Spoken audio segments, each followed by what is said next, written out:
Origin of Species by Moreno Angela, Fan Venus, Perez Rosario. Ernst Mayr was a German zoologist who, with a financial backup from British banker Lord Walter Rothschild, was able to venture out in 1928 to the wilds of Dutch New Guinea. Within his trip, he encountered and brought back 26 species of birds and 38 orchid species.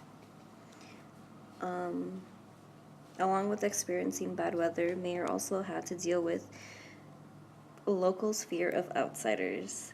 Because of this successful one-man trip, Mayr's career as an evolutionary biologist took off. Shortly after his voyage, Mayr took up a job as a professor at Harvard University. Along with many scientific papers, Mayr also wrote 25 books, including Animal Species and Evolution, What Evolution Is, and The Growth of Biological Thought. In all his works, both Western zoologists and natives of New Guinea Arfak Mountains identified 136 different bird species. These different bird species shows that the discontinuities of nature are not arbitrary but an objective fact. Individual plants and animals fall into certain discrete groups. Although individuals within that group will have differences, they are all able to reproduce sexually. These discrete groups are called a species. Nature is not continuous, yet evolution requires a continuous path. The problem of speciation arises because there are animals and plants that are separated because of appearance and behavior. The Origin of Species by Charles Darwin really only explains how one single species changes over time, but it doesn't really explain how the species itself splits into two separate ones. A way we can recognize and identify species is by the morphological species concept. This states that a group of individuals who resemble one another in a group resemble each other more than other members of the group. But the morphological species concept has some problems. There are some species in which males and females can look extremely different. Those are called sexually dimorphic species. And by using the morphological species concept, these males and females might be categorized into two separate species instead of just one, which they are. And what about variations between interbreeding groups such as humans? People from Canada look different from people in Africa.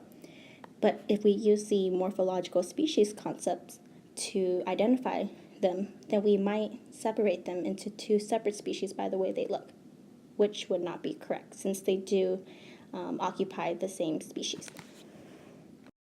Alternatively, in a single group of organisms such as birds or insects or mammals or plants, there's such a thing as cryptic species in which almost the entire group of different species within that organism can look almost exactly the same and are hard to tell apart.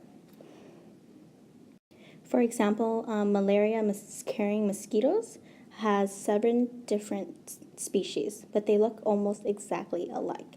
If we were to categorize them according to the morphological species concept, they would all technically belong to the same species.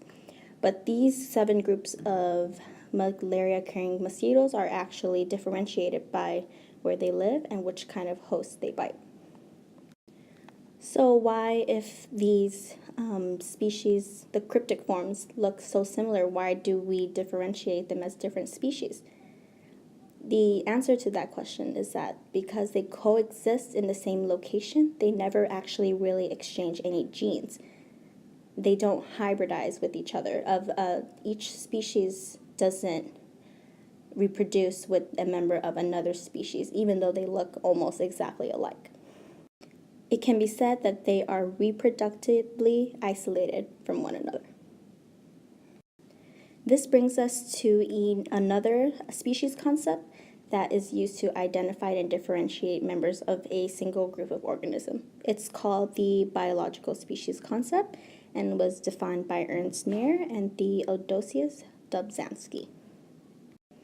The concept states that a group of interbreeding natural populations that are reproductively isolated from other groups is a species. How do the different species become reproductively isolated from each other? This species concept solves problems that the morphological species concepts cannot, because it explains how cryptic forms are actually separate species and not the same species just because they look similar. However, the biological species concept is not foolproof because it doesn't include organisms that are extinct, which cannot be tested for reproductive compatibility. It also does not include species that do not reproduce sexually, such as bacteria. However, using the biological species concept, we can explain how reproductive barriers are evolved, and this theoretically explains the origin of species. Many types of barriers are able to separate a group of organisms into two separate species, such as reproductive barriers or isolating barriers that splits the members of a single population into two separate populations and does not allow them to have gene flow. What are some different types of reproductive barriers? Geographic barriers are often the ones that we see that separate species in natures. For example, the Isthmus of Panama. On either side of the isthmus is sister species of sea urchin, which they were part of a single population before, but when the Panama Isthmus formed, it separated that initial population into two separate ones, and the two separate species were allowed to diverge away from each other. Different means of reproduction is also a reproductive barrier. For example, if a species of flower is pollinated by bees and a sister species of that same flower is pollinated by hummingbirds at different times of the year, this would cause a reproductive barrier between those two separate species of flowers and would not allow them to reproduce with one another. Geographic barriers are generally the first step in the origin of species because a physical barrier actually separates a single population into two separate groups, and therefore they are allowed to diverge from each other into two separate species. It is extremely common for a single population to become isolated from one another through the formation of mountains or a lake or a isthmus like the Isthmus of Panama, but then they don't have to be isolated by an actual physical geographic barrier. We see this in islands like the Galapagos Islands, which is very famous for Darwin's research, in which there are many different species of the same finch, but they slightly are different in their morphology. The second prediction of the theory of geographic speciation involves geography itself.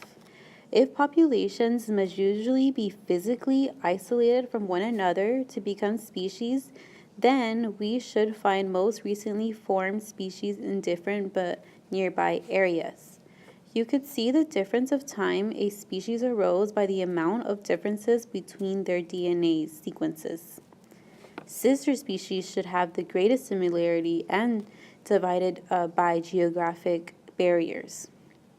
Each side, for example, each side of the Isthmus of Panama harbor 7 species of snapping shrimp in shallow waters. The closest relative of each species are on the other side. Another prediction rests on the assumption that geographic speciation is still occurring in nature. We are able to find isolated populations of a single species beginning to speciate and show small amounts of reproductive isolation from other populations.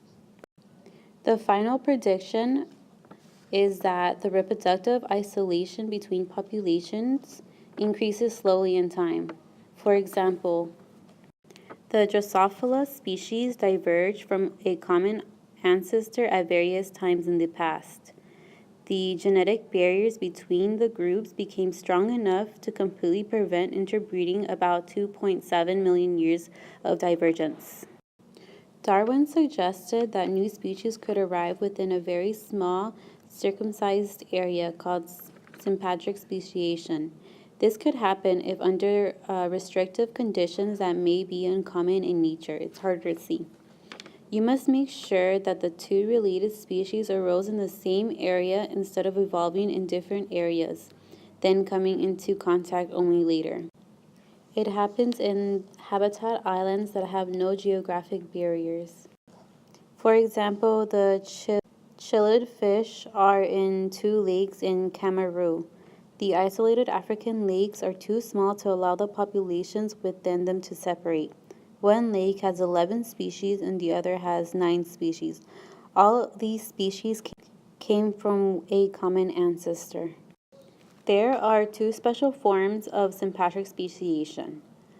Polyploid speciation starts with the hybridization of two different species that live in the same area, and those two different species have the different numbers or types of chromosomes. The hybrid will be steroid. Autopolyploid speciation doubles all of the chromosomes of a single species. This produces fertile hybrids when mating with other polyploids, but sterile when mating with the original parental species. The probability that polyploid speciation can occur somewhere in the ancestry is about 70%. It's much rarer in animals since it disrupts the mechanism of the X and Y sex determination or with the inability to self-fertilize.